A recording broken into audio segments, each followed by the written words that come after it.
Hi, I'm Delegate Patrick Hope, and I represent Arlington County in the Virginia General Assembly. Welcome to Week 6 of my video updates for the 2014 legislative session. This was another busy week where we considered hundreds of bills in the rush to cross over the General Assembly's midpoint for the legislative session.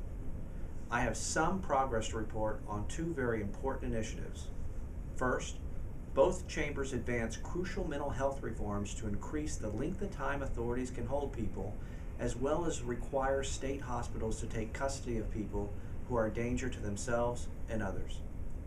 There are a number of bills involved, and some differences between House and Senate proposals exist. Those will get ironed out later in the session.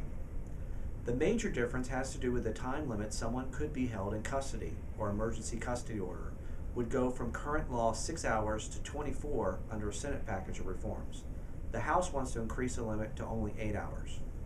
Beyond that, the two chambers agree on the broad strokes of reform.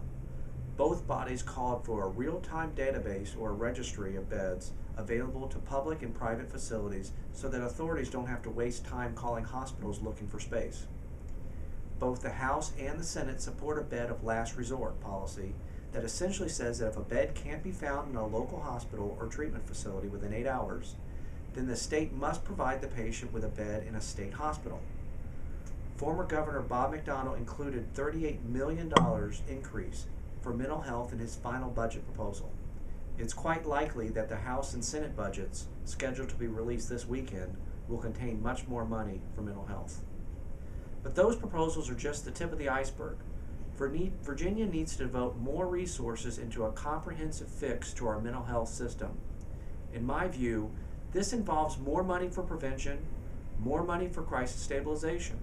This will alleviate pressure on our overall bed shortage across the Commonwealth. The second area where we're seeing some progress is in ethics reforms. Bills advance to overhaul state ethics policy in several ways. First, we place a $250 per item limit on gifts for registered lobbyists. Second, we enhance reporting requirements. And third, we create a new ethics oversight panel. Unfortunately, the bill still allows lobbyists to invite lawmakers to attend major sporting events, pick up restaurant tabs, or take them on a golf outing and hunting trips. Such intangibles are exempted from the proposed new gift limits. It is my position that this bill doesn't go nearly far enough. The measure doesn't even prohibit the ethical breaches by then Governor Bob McDonnell and then Attorney General Ken Cuccinelli last year. For example, business loans to McDonnell from campaign contributor Johnny Williams would still be allowed. The governor's renting out a home he owns to a member of his cabinet would still be allowed.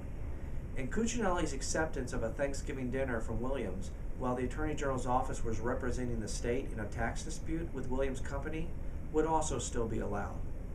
I'm hopeful we can seek further modifications to the proposal before it's sent to the governor for final signature.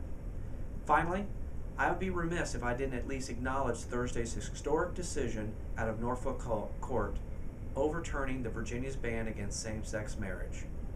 The court correctly found that Virginia's marriage laws fail to display any rational relationship to a legitimate purpose, and so must be viewed as constitutionally infirm under even the least onerous level of scrutiny. And with that, happy Valentine's Day to all. Until next time, if I can be of service to you, please contact my Richmond office at area code 804-698-1047 or go to my website at hopeforvirginia.org. Thank you for watching, and I'll see you back here next week.